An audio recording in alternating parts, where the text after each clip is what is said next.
Hello good evening students, welcome back again my YouTube channel mastermind 8851 chemistry. और आज मैं redox reactions का फिर से वो वीडियो लेकर आया हूँ जो क्लियर नहीं था, जो दिखाई नहीं दे रहा था आपको अच्छी तरह से। आपने बताया था भाई कि ये विजिबिलिटी इसकी कम है, तो उसको दोबारा एक्सप्लेन कर रहा हूँ मैं। तो अभी तक जिन्होंने मेरा चैनल सब्सक्राइब नहीं किया, पहले सब्सक्राइब करें, लाइक शेयर एंड कमेंट्स। तो रिडॉक्स रिएक्शन में हम यहाँ तक पढ़ चुके थे। अब नेक्स्ट टॉपिक हमारा था इलेक्ट्रोड पोटेंशियल, जो कि आपको दिखाई दे रहा है कि इलेक्ट्रोड पोटेंशियल हमारा क्या होता है। ये हमने बताया था कि कोई भी मेटल की रोड है, उसको किसी भी उसके सोल्ट के सॉल्यूशन में, जिंक रोड जिंक सल्फेट के सॉल्यूशन में मैंने डिप कर दी। तो अब इस रोड की टेंडेंसी क्या होगी, या तो ये इलेक्ट्रॉन लॉस करेगी या गेन करेगी। तो किसी भी इलेक्ट्रोड की टेंडेंसी इलेक्ट्रॉन लॉस और गेन करने की कब, जब वो अपने आयन के सॉल्यूशन के कांटेक्ट में हो, उसी को हम क्या बोलते हैं, electrode potential. The tendency of an electrode to loss और gain of electrons when contact in solution of its ion is called electrode potential. तो जिंक रोड की जगह कॉपर रोड हो सकती है, लेकिन यहाँ पर हमें सॉल्यूशन कॉपर सल्फेट का लेना पड़ेगा। ठीक है, ये आपको समझ में आ गया होगा। उसके बाद इलेक्ट्रोड पोटेंशियल दो टाइप के होते हैं, ऑक्सीडेशन पोटेंशियल और reduction potential. Oxidation potential, oxidation हम जानते थे कि एक ऐसी प्रोसेस है जिसमें लॉस ऑफ इलेक्ट्रॉन होता है। तो इसमें वही लिखा है, if an electrodes have tendency to loss electron is called oxidation potential. यदि किसी इलेक्ट्रोड की टेंडेंसी इलेक्ट्रॉन को गेन करने की है तो उसको हम रिडक्शन पोटेंशियल बोल देते हैं, और यदि लॉस करने की तो ऑक्सीडेशन, और गेन करेगा तो रिडक्शन पोटेंशियल। उसके बाद है standard electrode potential. Standard electrode potential क्या होता है, आगे स्टैंडर्ड वर्ड आ गया, मतलब इसको जो इलेक्ट्रोड पोटेंशियल है उसको हम किसी स्टैंडर्ड कंडीशन में मेजर करते हैं। और स्टैंडर्ड कंडीशन क्या होती है कि जो टेम्परेचर है वो 298 केल्विन होना चाहिए, और यहाँ पर जो सॉल्यूशन है ZnSO4 सॉल्यूशन आपको दिखाई दे रहा है, इसका जो कंसंट्रेशन होना चाहिए वो 1 मोल पर लीटर होना चाहिए। ठीक है, तो जैसे हमने यहाँ पर लिख भी रखा है इसके अंदर कि ये रहा हमारा, the electrode potential measure in standard condition is called standard electrode potential.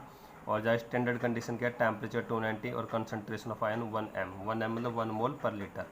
उसके बाद नेक्स्ट टॉपिक है इलेक्ट्रोकेमिकल सेल, आपको दिखाई दे रहा है। तो इलेक्ट्रोकेमिकल सेल ये हमारी एक ऐसी डिवाइस जो केमिकल एनर्जी को किस में कन्वर्ट करती है, इलेक्ट्रिकल एनर्जी में, इज कॉल्ड इलेक्ट्रोकेमिकल सेल्स। और इसको हम दूसरा नाम गैल्वेनिक सेल और वोल्टेक सेल भी होता है। कोई भी डिवाइस जो केमिकल एनर्जी को इलेक्ट्रिकल एनर्जी में कन्वर्ट कर देती है उसको हम क्या बोलते हैं, इलेक्ट्रोकेमिकल सेल बोलते हैं। और इन इलेक्ट्रोकेमिकल सेल्स में जो ऑक्सीडेशन और रिडक्शन प्रोसेस वो हमेशा दो सेपरेट कंटेनर के अंदर होती है। दो अलग अलग हमें कंटेनर लेने पड़ेंगे ऑक्सीडेशन और रिडक्शन के लिए। कंस्ट्रक्शन में आपने देखा कि a zinc rod dip into zinc sulphate solution. देखो यहाँ पर मैंने दो बीकर लेंगे, एक लेफ्ट में एक राइट में। तो लेफ्ट बीकर में हमेशा जिंक रोड को डिप करना है जिंक सल्फेट के सॉल्यूशन में, और राइट बीकर के अंदर कॉपर रोड को कॉपर सल्फेट सॉल्यूशन के अंदर डिप कर देना है। अब जिंक रोड और जो कॉपर रोड है दोनों को हम एक कंडक्टिंग वायर के थ्रू कनेक्ट कर देते हैं एमीटर से, और दोनों सॉल्यूशन जो आपस में कॉन्टैक्ट होते हैं वो इन्वर्टेड यू शेप ट्यूब के थ्रू होते हैं, जिसको हम क्या बोलते हैं, सोल्ट ब्रिज। तो इसमें यही लिखा है, a zinc rod dip into zinc sulphate solution in left beaker and a copper rod dip into copper sulphate solution in right beaker. Both the rod are connected to each other through a conducting wire and both the solution contact to each other by inverted U shape tube is called salt bridge. तो ये हमने आगे diagram इसमें आपको दिखा रखा, ये कि ये हमारा डायग्राम है। तो इसमें ये देखो, आपको जिंक रोड है जिंक सल्फेट का सॉल्यूशन, ये कॉपर रोड है कॉपर सल्फेट सॉल्यूशन, और ये copper road zinc copper sulphate, जब ये हमारी दोनों सॉल्यूशन, एक ये और ये सॉल्यूशन एक उल्टे इन्वर्टेड यू शेप ट्यूब से कांटेक्ट कर रहे हैं, जिसको हम क्या बोलते हैं, सोल्ट ब्रिज। और ये हमारे क्या दो रोड है, एक जिंक रोड और एक कॉपर रोड, ये दोनों को मैंने किससे, कंडक्टिंग वायर के थ्रू एमीटर से कनेक्ट कर दिया है। जो इलेक्ट्रॉन फ्लो करते हैं वो हमेशा जिंक इलेक्ट्रोड से कॉपर इलेक्ट्रोड की तरफ, और जो करंट की डायरेक्शन होती है वो अपोजिट टू द इलेक्ट्रॉन्स। तो यदि इलेक्ट्रॉन जिंक से कॉपर फ्लो कर रहा है तो करंट हमेशा कॉपर से जिंक इलेक्ट्रोड की तरफ फ्लो करेंगे। उसके बाद हमने बताया सोल्ट ब्रिज की। सोल्ट ब्रिज क्या होता है हमारा, आपको बताइए, inverted salt bridge is a inverted U shape tube containing solution of inert electrolyte. Inert electrolytes वो होते हैं जो किसी के साथ रिएक्ट नहीं करते, लाइक KCl K2SO4 KNO3 और NH4 NO3। इसके अंदर ये इनके अंदर ये जो ट्यूब है इसके अंदर ये सोल्ट भरा होता है, फिल होता है इस सेल, इसके अंदर ये, क्योंकि इनर्ट है, किसी के साथ रिएक्ट नहीं करते, रिएक्शन को इंटरफेयर नहीं करेंगे।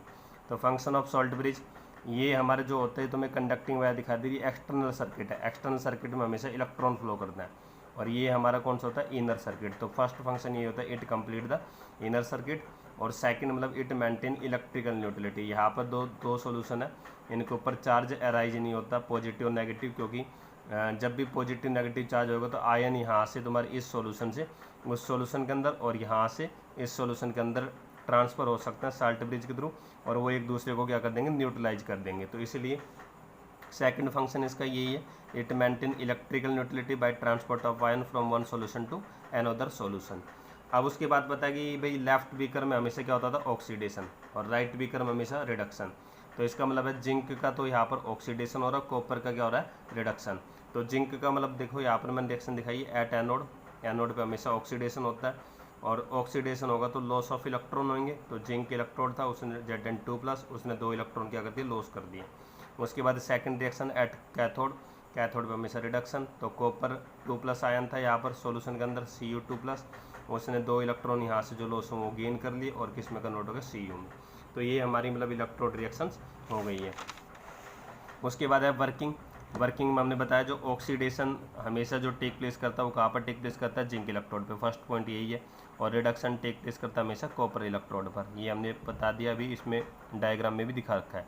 Zinc electrode is source of electron, zinc electrode हमेशा इलेक्ट्रॉन लॉस करता है, इसलिए सोर्स ऑफ इलेक्ट्रॉन होगा, और उस पर कौन सा होगा, नेगेटिव चार्ज। जबकि कॉपर इलेक्ट्रोड इलेक्ट्रॉन को गेन करता था, इसलिए वहाँ पर डेफिशिएंसी ऑफ इलेक्ट्रॉन है, और वो क्या कैरी करेगा, पॉजिटिव चार्ज कैरी करेगा। और जो इलेक्ट्रॉन फ्लो दिखा रखे हैं डायग्राम के अंदर, जिंक इलेक्ट्रोड से कॉपर इलेक्ट्रोड, वो आपने देखा ही है। और जो करंट फ्लो कर रहा था वो opposite copper electrode to zinc electrode. और टाइम के साथ जिंक सल्फेट का कंसंट्रेशन धीरे धीरे क्या हो रहा है, बढ़ता जा रहा है, और टाइम के साथ कॉपर सल्फेट का कंसंट्रेशन टाइम के साथ क्या होगा, डिक्रीज होगा। ये हमारा मतलब इसका वर्किंग थी। उसके बाद हमें इलेक्ट्रोकेमिकल सेल्स के रिप्रेजेंटेशन।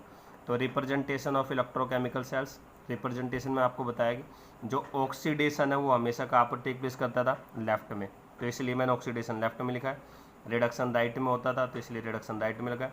और ये 2 वर्टिकल लाइन आपको दिखाई दे रही है, तो ये 2 वर्टिकल लाइन हमारी कुछ नहीं होती, ये हमारा होता है सोल्ट ब्रिज। ये हमारा क्या होता है, सोल्ट ब्रिज। ये ध्यान रखना कि 2 वर्टिकल लाइन हमेशा सोल्ट ब्रिज होती है। तो ये हमारा सोल्ट ब्रिज है। अब ऑक्सीडेशन में सबसे पहले हम किसको लिखते हैं, मेटल को, फिर मेटल आयन, उसका जो भी कंसंट्रेशन हो, फिर हमारा सोल्ट ब्रिज आ गया। रिडक्शन में हम पहले किसको लिखेंगे, मेटल आयन को लिखेंगे, फिर सिंगल वर्टिकल लाइन, फिर मेटल। तो ये single vertical lines phase boundary होती है जो मेटल आयन को मेटल से सेपरेट करती है। जैसे फॉर एग्जांपल के लिए इक्वेशन दिखा रखी है, Zn प्लस में Cu2+, Zn2+ प्लस में Cu, ऑक्सीडेशन आपने और ये हमारा रिडक्शन, ऑक्सीडेशन एंड रिडक्शन हमारा ये हो गया।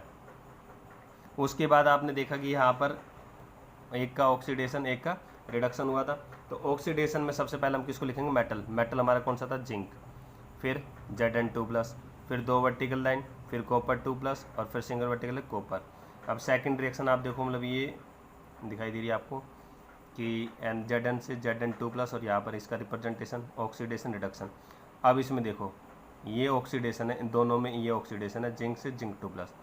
तो जिस पे कोई चार्ज नहीं है वो क्या होता है, मेटल। तो जिंक हमारा मेटल हो गया, सबसे पहले जिंक लिखा। फिर मेटल आयन, मेटल हमारा कौन सा हो गया, ऑक्सीडेशन में Zn2+, ये हो गया। रिडक्शन में ये मेटल है और ये मेटल आयन है, तो सबसे पहले हम क्या लिखेंगे, मेटल आयन, और फिर क्या लिखेंगे, मेटल। मतलब मेटल, मेटल आयन, फिर मेटल आयन, फिर मेटल, और 2 ये ऑक्सीडेशन प्रोसेस है हमारी, इतनी ये हमारी ऑक्सीडेशन थी, और ये हमारी क्या थी, reduction. Same to same oxidation reduction जैसी मतलब रिएक्शन में दे रखी वैसे ही मैंने लिख दी है, बस खाली इनमें सिंगल वर्टिकल लाइन और डबल वर्टिकल लाइन मैंने ऐड कर दी है, वो तुम्हें ऐड करनी है। एक हमारी यहाँ पर ट्रिकल लोन, लोन का मतलब होता है यहाँ पर लेफ्ट में हमेशा ऑक्सीडेशन होगा, एनोड होता है वो नेगेटिव चार्ज होता है, एल का मतलब लेफ्ट, ओ का मतलब ऑक्सीडेशन, ए का मतलब एनोड, एन का मतलब नेगेटिव चार्ज। लेफ्ट में हमेशा ऑक्सीडेशन होता है, एनोड पर नेगेटिव चार्ज होता है। उसके बाद नेक्स्ट टॉपिक हमारा इलेक्ट्रोकेमिकल सीरीज। तो इलेक्ट्रोकेमिकल सीरीज हम कल पढ़ेंगे। और अभी तक मतलब जिन्होंने मेरा चैनल सब्सक्राइब नहीं किया, please subscribe, like, share and comments अच्छी तरह से मतलब यहाँ तक आ जाना चाहिए समझ में, और ये फेयर नोटबुक में काम होना चाहिए। Okay, thank you watching my YouTube channel mastermind 8851 chemistry. Thank you so much.